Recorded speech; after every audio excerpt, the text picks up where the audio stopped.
What's going on, everybody? Welcome back to Unhinged Live. As usual, I'm your host, Patrick Hennessy, doing a solo stream today. We got hashtag solo Pat in the chat. But Yankees are coming off a great 7-0 win against the Chicago White Sox. Took the series from them. Love to see that. Before we get into anything, let's take roll call / attendance. You guys know the deal. Shout out to, we got Spades, Larry Treasures, Damian, Austin, Joseph, Ed King, Leanna, Lori, Stevie Bats, KJ Baseball. We got Felix, Jesse Dominguez. Who else we got? We got Connor Jones. We got Shabuzi, Wolfie Lord. Appreciate everyone for stopping by. It is 4:30 on a beautiful Saturday afternoon. Hope everyone enjoyed the game, but let's take a look at the Yankees box score real quick before we get into anything too intense. So, breaking things down, we had Luke Voit as the Yankees leadoff man today. A little bit crazy, but I kind of like it. He went 1 for 4 with a walk, kind of picking things up a little bit. Maybe that blue pit he did get could be the start of something new for Voit. I don't know. But Gardner went 2 for 4. Gardner's starting to heat up a little bit. I still don't think that he should be the Yankees' everyday center fielder, but we'll talk about that in a little bit. Clint did come into the game later on, which I guess is a good sign, right? He seems like he's pretty healthy. So conspiracy theory time. I don't know if Clint was ever really hurt. Personally, I think that the Yankees just didn't want to play him, and they used like the neck things as an excuse not to play him. I don't know. Maybe that's a theory. But Judge 2 for 4. Judge continues to mash the ball. The dude's now batting .307. I've said it so many times so far this season. Judge is low-key having an amazing season. Like, he's putting up MVP numbers for no reason. And no one's giving him the credit that he deserves. So shout out to Aaron Judge. But Gio Urshela went 0 for 3 with 2 walks. That's fine. We'll take it. But Gleyber friggin' Torres, bro. He is the man of the hour. He's the man of the... Would we say he's the man of the week? I'd say he's the man of the week. Maybe it's Kluber, but you guys know what I'm talking about. Gleyber Torres has been red hot for the Yankees. Anytime you need a hit in a clutch situation, I'm calling Gleyber Torres. We talked about this yesterday. Like, you know, like Ghostbusters, like who you going to call Ghostbusters, whatever. Who you going to call Gleyber Torres? Easy. If there's runners in scoring position, that's who I want at the plate. He went 3 for 4 today with 4 RBIs, all to himself. Shout out to him. Rougned Odor had an RBI of his own. It was an RBI double. Personally, I think that ball should have been caught, but not going to complain. Andujar with an RBI himself had an RBI double. Shout out to Andujar. He seems like he's picking up things a little bit too. Mike Ford with a solo blast of his own. The Yankees offense really just killed it today. We could have never expected that they would kind of dominate in that fashion. With that, they took the series from the White Sox. But Kalagashioka 0 for 4. His bat has really cooled down. Since he's kind of been playing catcher every day, his bat has not looked the same. But let's pull up the Yankees pitching from this afternoon. Garrett Cole, 7 innings pitched, 4 hits, no earned runs, 3 walks, which is very unlike Cole, but with 7 Ks. Lowered his season ERA now to 1.81. Shout out to Garrett Cole. It was evident that he didn't have his best stuff today, right? Anytime Cole goes out there and gives up 3 walks, you know that he's kind of not on his A game. But I think that he did a great job fighting through it. Shout out to Cole. He did fantastic. But yeah, Justin Wilson came in after Cole gave up 1 hit in an inning. 2 strikeouts, not too bad for Wilson. Maybe this could be the start of him turning things around. I don't know. I'd say he's been the most disappointing guy out of the Yankees bullpen so far this season by far. And then Luis Cessa kind of closed things out in the 9th with a clean inning of his own. Another guy, he's kind of having an underrated season for sure. Shout out to Luis Cessa. I've been a Cessa guy for a couple years now. I know a lot of people don't like him, but I do. But look at those transitions. I love this. I think one reason why I like going solo is because like it's such a cleaner layout. Makes me feel so much more happy inside. But let's take a look at some of these chat questions or comments. Same stuff. Damien says tomorrow is a big game for Tyone. Closeout game could be big for his confidence. I'd have to agree. Also because we kind of need Tyone to keep up the good pitching streak. If you look at the Yankees' last 4 games, the pitching has been unreal. I want to see if I can pull up the graphic that Yes Network showed during the game, but it was something stupid, kind of going through how Herman's performed, Kluber's performed, Cole performed, Montgomery performed. It's actually been unreal how good the Yankees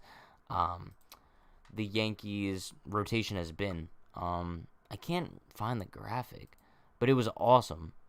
Someone sent in our group chat, but that would just take so long to pull up on the screen. But, yeah. Let's see. Chibuzi says, what's up, Pat? Amazing win today. That's 7 straight series wins.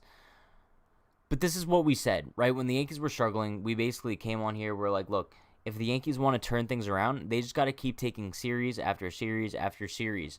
And that's exactly what they've done. They don't really have many sweeps under their belt. I don't know if any of them are sweeps. But they're definitely getting the job done and beating these good teams, right? It's not like the Yankees have been facing the Orioles and the Twins and the Tigers. And they've been playing some solid teams. They've played the Astros. The Nationals aren't too good, but they're solid. They've played the Rangers, who are kind of bad. So I'm kind of like defeating my own statement. But you guys know what I mean. Austin Lugo says, Pat, what a week for the Yankees. No-hitter, triple play, walk-off, and then shutout. Bro, the Yankees have had a lot of shutouts lately. They've just been killing it easily. But Pat, in a big situation game on the line, you want Torres up. Pat, do you agree? Yeah, I'd say this season for sure. In a big situation, I'm calling on Gleyber Torres easily. If this was last season, I'd probably say we go with DJ. But things have changed. Things have changed now. Damien says Miggy looked good at the plate, but his defense is definitely a liability. For sure. I mean, we saw that play in left field where the ball was hit out there. I don't know what that route was by Andujar, but that's a ball that easily should have been caught. And we were talking about this with Jalen on the pregame. It really just doesn't make sense how the Yankees think it's a good idea. I mean, I get Miggy has a solid bat, right? But I don't know if his bat is good enough to the point where you could keep him out there in left field. I don't think so. I don't know. Whatever. Let's see what we got in the chat. Detroit is the only one that they swept. Makes sense. Jamie says the Yanks will show you a sweep tomorrow, Pat. I hope so. In the words of Kodak Black, I hope so. But yeah, no joke. If the Yankees could find a way to sweep the White Sox, they kind of already solidified they are the team to beat in the American League. But I think if they pull off the sweep tomorrow, they've just about solidified themselves as the team to beat in the American League by far. If the Yankees don't make the World Series this year, they have a serious problem. I don't know who follows the Unhinged Yankees account on Twitter, but I tweeted out earlier in the game, the Yankees have proved that they're the team to beat now in the American League. And the American League is wide open this year. If they can't find a way to at least make the World Series, I'm going to be very concerned for the future of this franchise. No joke. Well, the future of this core, I guess. Jesse Dominguez, yeah, Garrett Cole did not have his best stuff, but he still found a way. That is an ace. That is an ace. And I think we're just kind of not used to it because we've never really had an ace who's been able to work through his bad stuff. But shout out to Garrett Cole. I love Garrett Cole. No joke. I love Garrett Cole. Hashtag I love Garrett Cole in the chat. Easy. That man is just beautiful. Garrett Cole's a beautiful man. But shout out to Alex with the $5 dono. Appreciate you, Alex. Cole didn't even have his best stuff and still pitched a 7-inning shutout. True. He didn't. The thing is, Cole doesn't need his best stuff. He doesn't need his best stuff. He literally goes out there. He could pitch with one arm. And you pitch with... You guys know what I'm saying. He could be pitch with one leg, and he'd still be an absolute unit on the mound. I love Garrett Cole. But, Alex, I appreciate the dono, my man. Not So Fun Family Vision says, Pat, how do you feel about Gardy having a better year than Clint? It's surprising, for sure. But I don't think Gardy is having such a good year to the point where we could name him our starting center fielder and not make any acquisitions. I think that Gardy is getting hot at the absolute worst time. And all the people who are Gardy lovers are going to be like, oh, stop hating on Gardner. No, it's just being realistic. Because what's going to happen now is Gardner's going to get hot, right? And the Yankees are going to be like, oh, well, now Gardy's our starting center fielder. He's been so good lately. That's such a bad idea. Terrible idea. They're not going to go for anybody in the outfield. I hope that they prove me wrong, but I just don't see the Yankees acquiring an outfielder. At least an outfielder of substance, right? We've been talking about Jesse Winker, Corey Dickerson, Ketel Marte. I don't see that happening just because now with the emergence of Gardner, Yankees are going to be so satisfied with that. Maybe a Delino DeShields Jr. That's probably the max we're going to be getting for the outfield. Jesse Dominguez says, when is Stan coming back from the IL? I believe he should be ready for the next series, which would be Tuesday, right? Because the Yankees wrap up this series tomorrow, and then off day Monday, start a series on Tuesday against the Blue Jays. If I just memorize that off the top of my head, this is like a sickness. Okay, so I was right. Yeah, series starts Tuesday against the Blue Jays. There we go. Let's see what we got. Pat, if the Yankees go 8-8 in the first 16 games instead of 5-11, they're the best team in the AL and the MLB. Yeah. I think that just kind of goes to show two things. One, how bad the Yankees were to start, and two, how good they have been recently. Especially with such bad offense, they've been really good. It says a lot. Amazing Baseball Play says Rob Refsnyder hit a home run for the Twins yesterday. Didn't even know he's still in baseball. Yeah, someone actually told us. I think it was like a week or so ago. They're like, Rob Refsnyder's starting for the Twins tonight. I was like, I completely forgot he was even in the league. Completely forgot. Jamie said Miggy's going to get a long, hard look. He will have a chance to prove himself in left. He will. However, I just don't see his defense improving like substantially with the snap of a finger. He's kind of been playing out there for 2 years now. We haven't really seen much improvement. You can't put him out there in a big game. So I think it's going to be difficult. It's going to be difficult what to do with Andujar. I don't know. I think he's a full-time DH. That's essentially what he is, but the Yankees already have a full-time DH. So, I don't know. Parker says, well, who's a Debbie Downer now? It's not even being a Debbie Downer. It's just being realistic. But the thing is, like, a lot of you guys are a Debbie Downer when it comes to the Yankees' performance. I'm a Debbie Downer when it comes to the front office. Just because we know that they're really not going to do anything. Like, if anybody genuinely thinks that the Yankees are going to get Jesse Winker, I have a bridge to sell you. Because as much as I want Jesse Winker, it's not happening. Like, hopefully in a couple weeks, couple months, I could look back on this clip and laugh because they acquired him for nothing. But it's not happening. I'm sorry. Like, the Yankees are not getting any outfielder of substance. Sorry. Damn, Pat, you really called me amazing baseball plays. Do I got to change my name? Honestly, bro, CJ, you might have to change your name. If you could just put your name as CJ, that would be fire. Would you please stop talking trash about Brett Gardner, says Nick Hartong. Okay, first of all, I don't talk trash about Brett Gardner. I talk trash about Brett Gardner when he's batting in the two-hole because regardless of what a lot of you think, he's not a two-hole hitter. Second of all, I'm going to talk trash about whatever I want to talk trash about. Like, I hate when people say this. Like, people will make a comment and be like, can you stop talking about Derek Dietrich? Can you be nicer to Brett Gardner? Can you be nicer to the Yankees front office? No. Like, I'm going to say what I want. I'm sorry. Apologize. Sorry, not sorry. Moving on. But also, any of you who think that Brett Gardner is the solution in center field for the rest of the season while Hicks is out, just because he's had a good week, you're crazy. You're absolutely crazy. Moving on. You guys are getting me heated on like a great day here. What are we doing? Jesse Dominguez says Matt Blake has done an amazing job with the starters and the bullpen arms. Yeah, and it's crazy to think because earlier in the season there were a lot of people ripping Matt Blake to shreds for no reason. Matt Blake has been awesome. We knew coming over his impact wasn't going to be felt like from the first second, right? But as time goes on and he kind of works with the rotation and the arms a little bit more, it's evident that he's played a key role in kind of like transitioning a bunch of these guys into solidified options. If you look at the Yankees bullpen as well, right? Guys like Jonathan Loaisiga, Luis Cessa even, all these guys have made drastic improvements.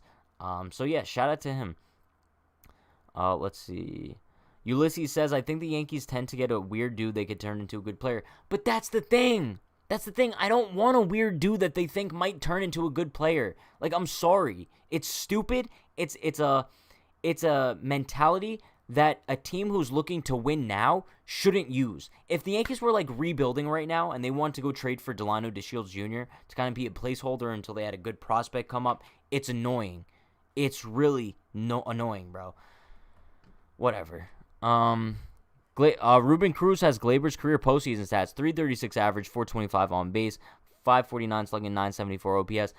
That's mostly coming from Glaber's unreal 2019 postseason. He was ridiculous. Ridiculous. Lori says, that's right, your channel, talk about anything in any matter you choose. But that's where I think some people get it twisted sometimes. Like, if I wanted to come on here and do like a 30-minute rant about how much I love Chick-fil-A, that's going to happen. It is what it is. Obviously, it's not going to happen, but like, you guys know what I mean. Ulysses says, just like they acquired Gio, Luke Voigt, and whatnot, the Yanks acquired some pretty nice players, which were project dudes. The Dietrich thing is, Dietrich has never been a good player. Well, that's a lie. Dietrich has been a solid player. Listen, I think this is also where we get things twisted a lot, too. People tend to just look at batting average and be like, oh, Derek Dietrich is a bad player because he doesn't hit for a high batting average. If you look into the deeper stats, he hasn't been that bad of a player throughout his career. We're talking about a guy who, even though he batted 197 with the Rangers last year, he had a 347 on-base percentage and an 806 OPS. So for a guy with a 187 batting average, those are really good stats. So I know, like, sometimes I go off about Derek Dietrich and I go into, like, la-la land about him, but he's not a bad player at all. And he's just, like, a left-handed presence that the Yankees could use, right? A guy who gets on base with pop. That's who we could use right now. But shout out to Alex with the $2 dono. Appreciate you, Alex. Mark Canha is a good option. Now, Mark Canha could be a good option. He's still on the Athletics, no? Because if he's still on the Athletics, I don't really see that deal happening, only because the A's are heavily in contention. I'm pretty sure they're leading the American League West, so I doubt that's going to be an option for the Yankees, but yeah. Talking about butchering names, he calls me Not So Fun Family Vision. What is your name? Not So Family Fun Vision. Wow, so your name is Not So Family Fun Vision. But Not So Fun Family Vision. That just flows off the tongue better. Now, if if you want me to call you Not So Family Fun Vision, we could do that too. Shout out to Ruben Cruz with the $2 dono. Appreciate you, Ruben. Look up Glaber's postseason stats on ESPN. LOL. Are they? Well, didn't you just read me them? They're unreal, like ridiculous.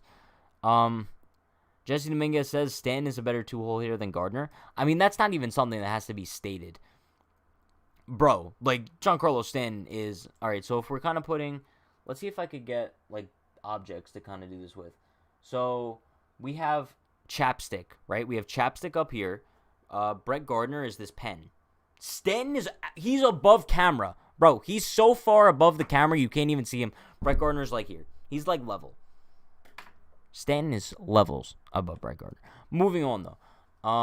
Ulysses says, dude, my whole family are Marlins fans, and his issue is he's never had a super high OPS. Yeah, no, I mean, his OPS isn't astronomical, but I mean, okay, what's an average OPS for Brett Gardner? Because I know chat loves Brett Gardner so much. So if we want to compare it with Brett Gardner's OPS from last season, Gardner had a 747 OPS last season. So, if you guys want to take all this stuff into account, Dietrich had a better season than Gardner last year. So, I don't understand, like, why everyone hates Derek Dietrich so much. But moving on. Parker says, well, it looks like Frazier isn't going on the IL anytime soon, which leads me to believe that he was never hurt in the first place. I know I can't be the only one that has this theory. Like, it's possible that Frazier was never hurt and the Yankees just want to give Andujar and Gardner some reps out there. Like, I don't think it's that complicated to think of. But shout out to Ruben with another $2 dono. Appreciate you, Ruben. The breakdown of the 3 years, I mean. Oh, let me check that out really quick. Gleyber Torres postseason stats.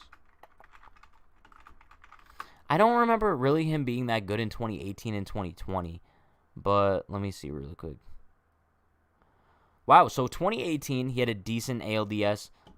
He went 4 for 13, and then 2019 was unreal. We know that. I did not realize he was that good in the wild card series last year.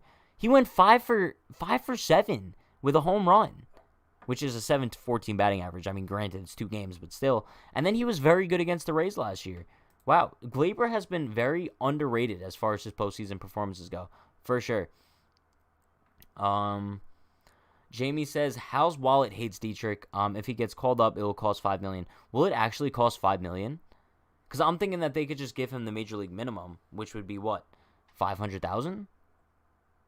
Jamie, if that's true, like, explain to me why it would be $5 million. because I'm not really too sure about that.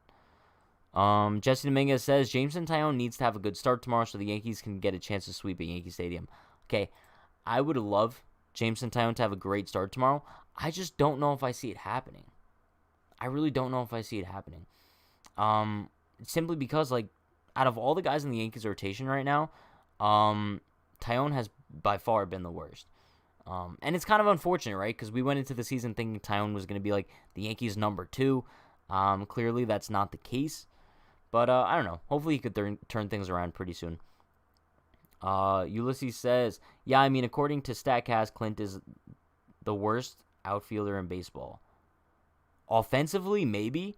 But defensively, there's no way that according to StatCast, Clint is the worst outfielder defensively in baseball. There's actually no way in hell Clint is the worst defensive outfielder in baseball. Like, let's think about this realistically. You watch Clint in the outfield. I don't think he's a bad defender whatsoever. Whatever. Lori says if Taillon only gives up 3, we will win the game. And that's the key. We've been saying this for a while, and it just never seems to be the case. I just want Taillon to give up, like, less than 3 across, like, 6 innings. But he never does that. He always gives up, like, 4 runs in 5 innings, and we end up, like, struggling. It's annoying. But whatever. Parker says Taillon needs a new pitch and more time. Possible. It's very possible. I think maybe he could work with Matt Blake to kind of implement a new pitch. It would be tough to do mid-season, but I don't know. Ulysses says, like, he makes the dives because his routes are back. Most of those catches are the result of bad routes, forcing him to dive. Clint is a terrible defensive outfielder. The reason why he is to make all these diving catches is because he gets the worst jumps in baseball. I see a lot of people saying he gets the worst jumps in the outfield, but yeah, I agree with Johnny. Defense is not his issue. It's his offense that concerns me the most. And I do think that wherever Clint ends up going in his career, he's going to end up being great. I don't know if it's going to end up being with the Yankees, solely because they never really gave him that prime opportunity in the outfield. He was the Yankees' starting left fielder for, the first 5 games of the season before they benched him for 2 games. He never really got his opportunity in New York. I feel like if he was somewhere else, he would be able to succeed. But I get he has bad jumps in the outfield, but I think it's a ludicrous statement to say that he's the worst defensive outfielder in baseball. I really don't care what StatCast says. There's a lot of cases in Major League Baseball where stats say one thing, but I completely disagree on this one. You guys could disagree with me, but I'm just saying there's no way in hell Clint Frazier's the worst defensive outfielder in baseball. It's just not true. Let's see. Henry says, before the game in here, I said that Boone is noticing Ford coming around. Okay, but also here's my thing. Just because Ford hit an absolute nuke today, let's not think that he's like a solid option for the Yankees moving forward now. It's just not a thing. Mike Ford is still not a good hitter. I feel like sometimes like when guys hit solo shots, we're kind of like, oh, they're coming around. We need to see some more consistency out of Ford before we're like, oh, he's back. You know what I mean? But let's see. Swainer says, thoughts on Raymel Tapia for center field. He has a ton of speed, is a great left-handed contact bat, and is a really good left fielder too. Good fielder too. Also would be relatively cheap, I think. Let's see. Raymel Tapia, maybe. I don't really see that being too much of an upgrade at this point, right? I mean, he's not that good. I know he's like a contact left-handed outfielder, but I don't know. It's possible. I'm not going to completely discredit it. According to those stats, Aaron Judge is a bad fielder. Probably. I mean, I don't look too much into advanced metrics. I basically just, as far as like offense goes, I look at like batting average, on base, and OPS. Like I don't really look too deep into all like the stats and everything. Just because I feel like if you watch the games every day, all these advanced metrics don't really matter. I'm sorry. I'm not one of those stat guru nerds. Parker says, the dude was top 3 in Gold Glove last year. Get out of here with that worst defender crap. Bro, it's annoying. It's just so odd. Like, I could understand how people could be frustrated with Clint Frazier, like, this season, as far as his offense. But it just seems like there's such a hatred for the dude. It's like no matter what he does, it's like people despise him for it. It's just odd. Not so fun, not so family fun vision says, Yelich is a terrible defender too. I want a guy who's decent at both. Yeah, but here's my thing. Yelich isn't such a bad outfielder to the point where you can't put him out there.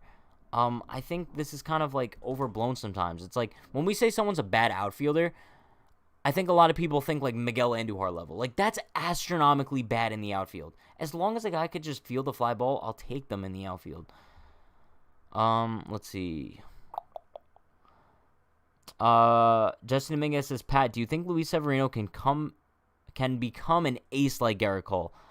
Like I don't know about like Gerrit Cole. That's asking a lot. Definitely not this season. When Luis Severino comes back this season, if he struggles, I don't want to hear anybody complaining. I'm warning you now. Don't expect to see the same Luis Severino from like 2018 when he comes back this year. Don't expect that. But I think as time goes on and as long as he stays healthy, he could definitely be a solid number 2 in the Yankees rotation behind Gerrit Cole. I don't know if he could be on Gerrit Cole's level, but it's possible. Swainer, my outfield plan. Trade for Tapia for center field, move Guardy to 4th outfielder, let Andujar and Frazier battle it out for left, and trade for DeShields as 5th outfielder in AAA. Then when Florial is ready, call him up. I don't hate the plan, but I'll disagree with you in the sense of moving Guardy to the 4th outfield spot. You guys know I love Guardy as the 4th outfielder. I think that's the perfect fit for him, but the Yankees love him starting. There's never going to be a situation where Hicks is out and Gardner's on the bench. I'm sorry, it's just not happening. We like Guardy on the bench as like that 4th outfielder guy, but he's going to be the starting center fielder or left fielder for the foreseeable future. It's odd, but whatever. But shout out to Alex with the $2 dono. Appreciate you, Alex. He says Luis Severino will replace Corey Kluber, and I hope not. I really hope not. Simply because if Corey Kluber keeps this up all season, you have to re-sign him. You have to re-sign him. And he's definitely not replacing Kluber this season, so I'm assuming you mean like moving into the future. But I don't know. It's going to be interesting. I just hope Tyone could turn it around. Johnny says, sorry for the dumb questions. The only 2 stats I don't get are OPS and slugging percentage. Can you please explain those stats and how to use them to judge if a player is good or bad? So, chat, correct me if I'm wrong, but I believe slugging percentage is the percentage of your hits that are extra base hits. So like doubles, triples, home runs. And then OPS is on base plus slugging. So, chat, correct me if I'm wrong, but I'm pretty sure that's a pretty basic definition of those stats. Ruben says, Judge this year has regressed on defense only because he was taking it slow to start the year. He has picked it up as of late. Exactly. That's exactly my thing.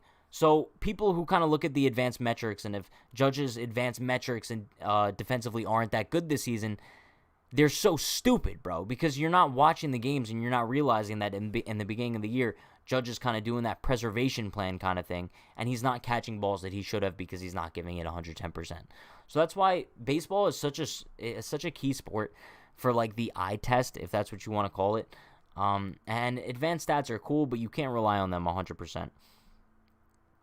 Ruben says, I think Luis Severino, once fully back from Tommy John, can reach Cole status if he wants it. He has all the talent. It's all about his mentality. In this case, I think he's up to it. I think so too. It's definitely possible, but I think his health is going to have to be a key to that too. I mean, if Sevy doesn't stay healthy, it's not really going to be possible for him to do that, right? But I think he'll be fine. Just don't expect too much out of him this year. Not so family fun vision says extend Kluber after the season. Well, let's see how the rest of the season goes for him before we're like screaming to extend him. Let's see. Pat, the Yankees have won 5 in a row. I'm aware. I'm very happy about that. Austin Lugo says, Pat, we better call up outfielders and make a trade. We can't have Andujar Wade in our outfielder in a huge game. I know. But the Yankees are satisfied with it. It's kind of weird, but the Yankees seem like they're kind of settling for mediocrity in the outfield at this point. It's strange, but whatever. Parker says 1x singles, 2x doubles, 3x triples, 4x home runs, divided by number of at-bats or hits equals slugging. Ruben with the $2 dono says, I know how to actually do the math to get the slugging percentage. I don't. You guys know I know nothing about math, so there you go. Ulysses Leon says, OPS is on base plus slugging. Don't look at OPS, it can lie. According to OPS, everyone in the Rockies is elite. See OPS plus for players in teams like Rockies. Fair, because I believe OPS plus is ballpark adjusted. So that kind of makes more sense as far as that goes. But yeah. Let's see. The Fall of Man says those stats also penalize Judge's fielding because he's 6'7". Fair. Danny says my dream trade deadline, get Scherzer and Marte. That's kind of my dream trade deadline too. I just don't know if I see it happening. But I think kind of like the bottom line as far as this goes is as long as the Yankees can win tomorrow, if you sweep the White Sox, like I said previously, you solidify yourselves as the team to beat in the American League by far. So Tyone is on the mound tomorrow, going up against who's on the mound for the White Sox tomorrow? Do we know? Let me see if I could. It's not Giolito, is it? If it is, that would kind of be a little bit messed up.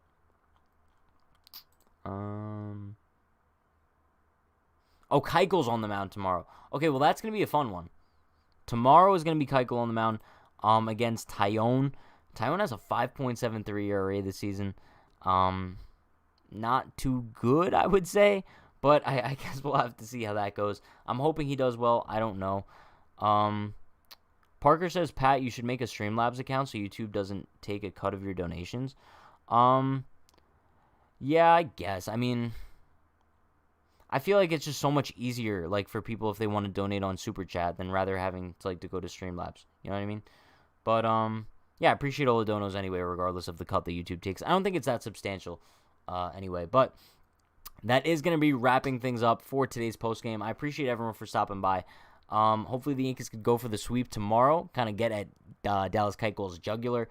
But, like I said, that is going to wrap things up. Tomorrow I will be live for the postgame, pregame, tomorrow at 12 p.m. Eastern Time. Tomorrow's another day game, so there's that. And then I'll be live once again tomorrow for the post game, so stay tuned for that content. If you guys want to join the Discord, link is in the description. If you guys want to purchase any merchandise, link is in the description as well. This shirt is on there. I believe it's like $10, so go for it. But appreciate everyone for stopping by. You guys know the deal. Stay happy, stay healthy, stay safe. Also, like, comment, subscribe, turn on post notifications for more. See you tomorrow. Peace.